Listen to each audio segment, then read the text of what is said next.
Hey, welcome back to another video. My name is Jeff, and I believe I can heal my body naturally from lupus without taking pharmaceutical drugs. So in this video, I want to go over 5 lupus symptoms that I've personally ignored for years. And why? Well, because I thought I was healthy. Just like most people, we walk around and just assume that we're perfectly healthy, even though we eat like crap and don't really exercise. But this is just what we do until something bad happens. If you have any one of these 5 symptoms, you might want to go see a doctor. So here we go. The first one is swollen lymph nodes. So I had swollen lymph nodes. I had one actually removed right underneath my chin a couple years ago. They did their test on the lymph node and they said it was benign.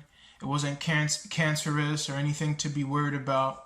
So I just left it at that and I got on with my life. But here's the thing. I just developed more. More of them started they just started appearing all over my body, all over my neck, above my collarbone, both armpits, my groin, and really anywhere lymph nodes can be felt. So if this is you, it could be lupus, cancer, or just a common cold. You really don't know until you get some tests, but it's definitely like a red flag. And if it's been there for years, you've already waited too long, just go get it checked out. The second lupus symptom that I've ignored for years is having cold hands all the time. So, everyone gets cold hands from time to time, especially in the winter time because it's cold outside. But I would have cold hands like even in the spring, even if it's just 60 or 70 degrees, which isn't cold at all. But for me, my hands would be pretty cold. And this past winter was just brutal for me. Like I was, not just my hands, but I was just freezing like all the time because, that's just a common symptom of lupus. I don't know why exactly that happens, but people who have lupus tend to get cold a lot more than the average person who doesn't have an autoimmune condition. This next one is cracking knees and or joint pain. So I've had my knees crack. Actually, I haven't even noticed that my knees were cracking until one day I bent down to pick something up really fast and my knees just gave out on me. And it's because of like I had so much pain and I just fell to the ground. My knees gave out on me, and from that point on, I started to notice that my knees were just cracking a whole lot. And I had a bit of pain in my knees and elbows as well. Nothing like excruciating. Like I've heard other stories of people really suffering from this joint pain, but for me, it wasn't. It was more so just like discomfort and my knees just cracking like all the time. So again, not anything that really caught my attention and made me worry, but it's just something to take note of if you notice that your joints are cracking and causing a lot of pain or discomfort. This next one is discoloration in your skin. So a lot of skin problems, we go to the dermatologist and they give us a cream to just put on topically. And from what I've learned about the skin is that, your digestive health can really tell you a lot. Or your skin can tell you a lot about your digestive health.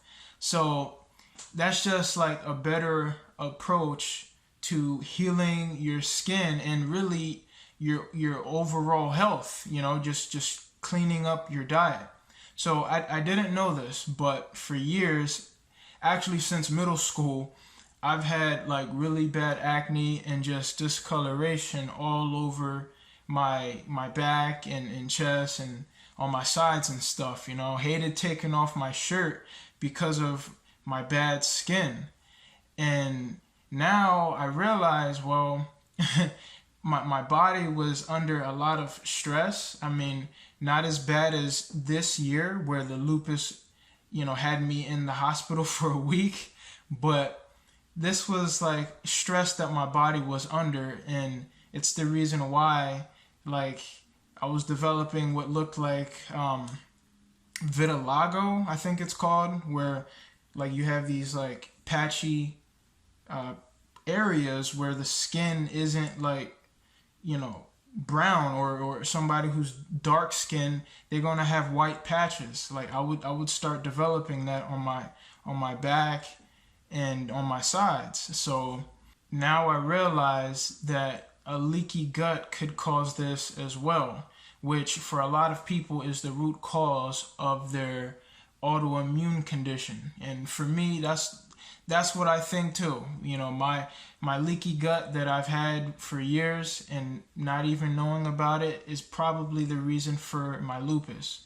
So I'm cleaning up my diet and I'm already seeing small improvements in my skin. So we'll see after a couple of months where I'm at.